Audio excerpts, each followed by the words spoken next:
Joining us now, Dan Henninger, Deputy Editorial Page Editor for the Wall Street Journal. What did you think?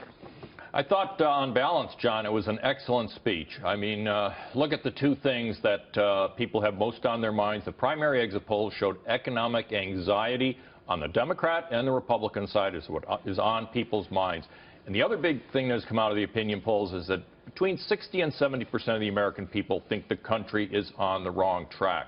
As a political matter, I think Mr. Trump's speech addressed both of those issues by linking Hillary Clinton to Barack Obama and the economic policies of the past that have made people feel anxious, and then proposing a fairly detailed agenda and plan for going forward. And as he says, that one great phrase he's got in his campaign, make America great again. Instinctively, that's a lot of what voters out there feel they want to do, and he's finally given them a path forward to that goal. Finally given them. I mean, for the last couple of weeks, Donald Trump has been talking about a number of issues, but most of them were not the economy.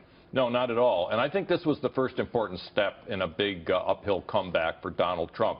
The question now is whether he will stay on message, whether he'll go around the country basically repeating this speech, giving people some hope, giving the details of his economic plan, simplifying the tax code down to 3 basic rates, lowering the corporate gains rate, eliminating the death tax, requiring regulators to justify federal regulations. I mean, these are things that will appeal both to families, as he said, and I think to small businessmen, and as well as to some of the corporate types who've been having their doubts about Mr. Trump. The death tax, for instance, you know, a family farmer works all his life, scrimps and saves, pays taxes, builds up a nice piece of acreage, and when he dies, the government comes in and says, we'll take 50% of that. Yeah, that's right. And I mean, a lot of the times when you get into these debates about the wealth tax and the death tax, people think you're simply talking about multimillionaires. But as you suggest, there's a lot of small business owners who created jobs, created companies, employed a lot of people, in turn gave them the income that allowed them to raise their families. And then when these employers retire, the government comes in and says, we're going to take it all back from you. That is what I think instinctively a lot of Americans feel has been off tracks and unfair about the way the country's been going. And I have to say he was very effective, I thought, in pointing out that Hillary Clinton, because she's locked in now to the kind of Bernie Sanders, Elizabeth Warren wing of the party, Hillary Clinton cannot propose any of these kind of tax reductions or pro-growth economic policies that Trump is talking about. She's got to extend the Obama policies, which manifestly have been responsible for the last 8 years. Can he, you called it an uphill climb for him. Does he still have time to make this message resonate before November 8th?